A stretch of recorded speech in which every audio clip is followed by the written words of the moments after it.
Hi everyone, welcome to today's lecture on precedence diagrams. My name is Siti Nahayati Hussin, and I'm excited to guide you through this essential topic in planning techniques. This lecture consists of the definition, steps to construct, the procedures, the precedence diagram network, and anatomy of the diagram. Disclaimer: these notes are intended only for micro-credential purposes to give clear vision on construction planning techniques.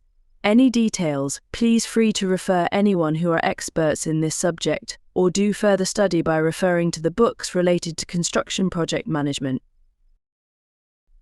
At the end of the series, students should be able to construct the precedence diagram and understand what precedence diagrams are, their components, and how they can be used to manage and visualize project schedule. A precedence diagram, also known as a precedence diagram method (PDM) or activity on node on diagram, is a graphical representation used in project management to show the sequence of activities and their dependencies. It is a graphical representation of a planned program by a logical network. Activities are represented by a series of nodes which is connected by an arrow which collectively forms a network. An arrow only represents the relationship between activities. Arrow length does not represent the duration of an activity. Instead, duration is written in the node except for lag or lead time of an activity. The duration is written on the arrow. The main purpose is to help in scheduling and coordinating project tasks, identifying the critical path, and managing project timelines effectively. This is steps to construct the precedence diagram. First is preparation of reference materials for planning consist of tender document, specification, method statement, brainstorming with team, for example craftsmen and subcontractors involved, plant equipment information, for example owned, rental or leased. Labor information, for instance domestic or sub-labor. Next, list all major activities expected, for example site clearance, cut and fill, excavations, etc. Third, determine the duration for each activity listed. Draw a network to precisely the sequence of operation to be carried out. Each activity is represented by a node. Make sure that the arrowhead connecting the node must always facing ahead, no arrowhead should be facing backward. For this diagram, the start and finish time for each activity is represented within the node itself. Remember that top portion of the node represent earliest start and earliest finish time. Meanwhile, the bottom portion of the nodes represent latest start and latest finish time. Only one node is allowed at the end of the network. This is example of complete precedence diagram network which consists of activity A until activity I. Now we'll delve into the anatomy of precedence diagrams, a crucial tool in project management and scheduling. Components of a precedence diagram consists of activities, dependencies, arrows and nodes. The nodes consists of the earliest start time, duration, earliest finish, latest start and latest finish time, as well as total float. This is the drawing principles of the diagram. Basically, dependencies are the relationships between activities, showing which tasks need to be completed before others can start. These are represented by directed arrows connecting the nodes. Basically, there are 6 drawing principles of precedence diagram. First is finish to start. For example, activity B cannot start until activity A has finished. Therefore, the arrow and node must be constructed like this. This is the most common type of dependency. It means that one task must be completed before the next task can start. Secondly, lag finish to start. For example, activity B cannot start until 2 days after activity A has finished. Thirdly, finish to finish. For example, activity B cannot finish until activity A has finished. The following diagram represents finish to finish to finish relationship. This means that one task must finish before the next task can finish. This is useful for tasks that need to complete at the same time.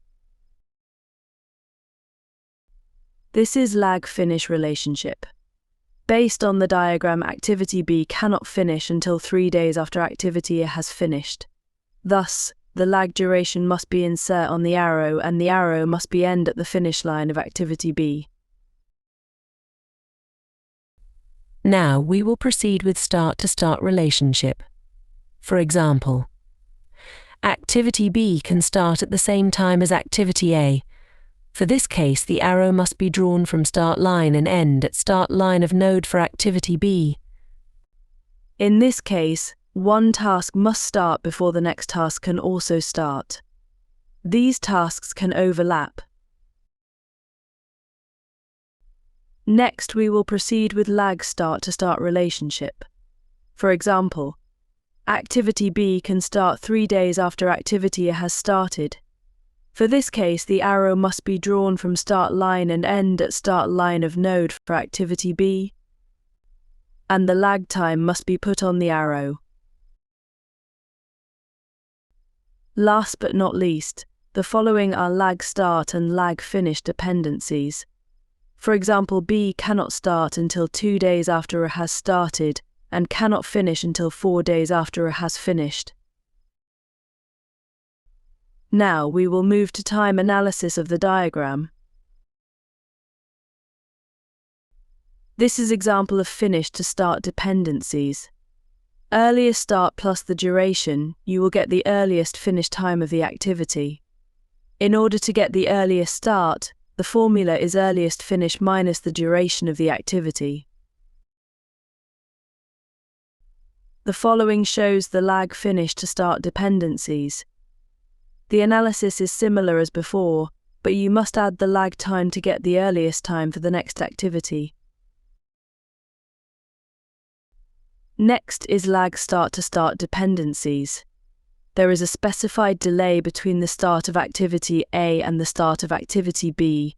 For instance, activity B cannot start until 4 days activity A has started.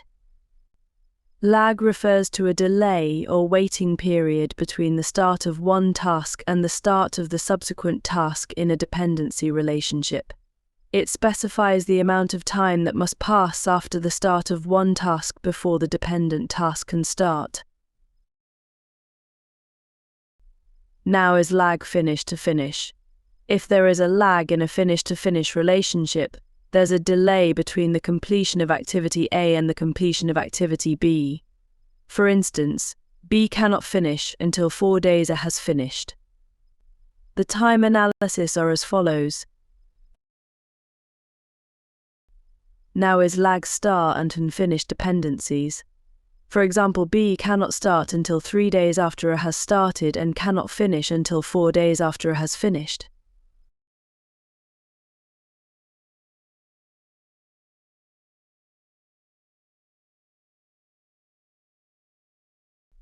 Alright everyone, let's put what we've learned about precedence diagram into practice. The project consists of activity A until activity J. This exercise will help solidify your understanding. Please ensure all dependencies and lag times are correctly represented.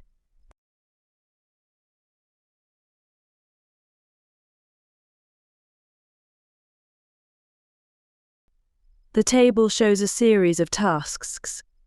Using information given in the table, draw the precedence diagram showing the early start-finish, late start-finish for each activity. Calculate the total float for each activity. Plot the critical path and name the critical activities. Estimate the earliest completion time for the project.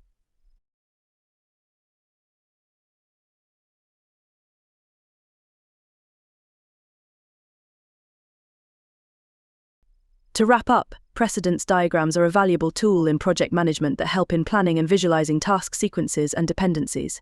By following the steps and procedures we discussed, you can create effective diagrams that aid in the successful management of your projects.